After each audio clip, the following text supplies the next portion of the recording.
Vi har gruppe 2, og vi har valgt spørgsmål 6 om processer efter excitation. Så hvis vi havde en elektron i vores singlet grundtilstand, kan denne absorbere noget energi og derved stige til et højere eller et anslået singlet tilstand. Og den kan også stige til de forskellige vibrationelle grundtilstande, så den kunne både gå fra V er lige med 0 til V mærke alligevel 3, eller til 2, eller til 1. Hvis den nu er steget til en af de højere vibrationelle grundtilstande, kan elektronerne og molekylerne stå sammen og udveksle noget energi, og derfor lave det, der hedder vibrationel relaxation, hvor den falder ned til lavere vibrationelle tilstande inden for den tilstand, den er i.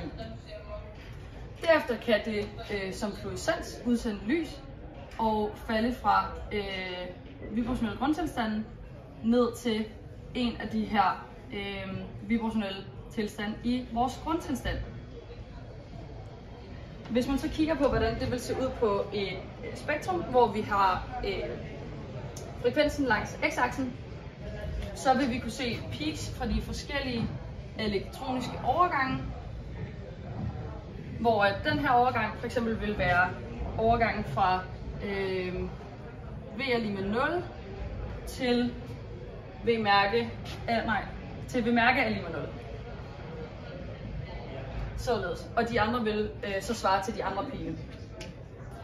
På grund af, at fluorescensen den så har lidt lavere energier, fordi de går det er mellem kortere energiforskel, så vil absorptionen, eller fluorescensen, den vil være forskudt mod lavere frekvenser.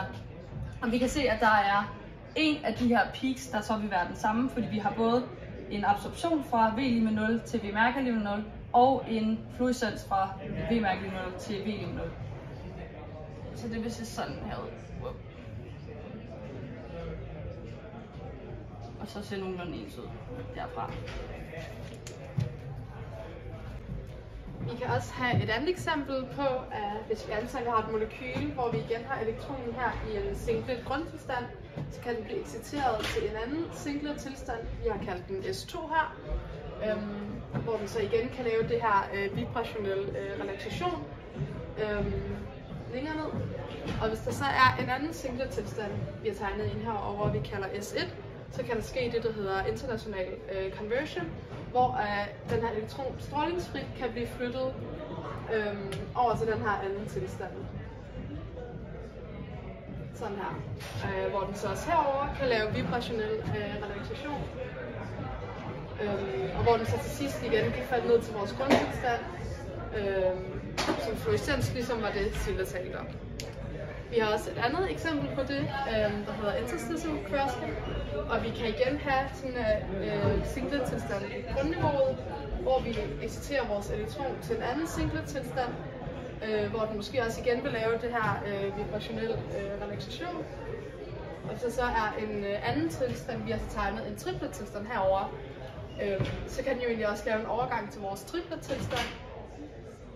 Det her, det ved vi jo egentlig er en forbudt overgang, fordi vi ændrer spillet, men fordi at de her to tilstande har samme energi, så vil det godt kunne lade sig gøre alligevel.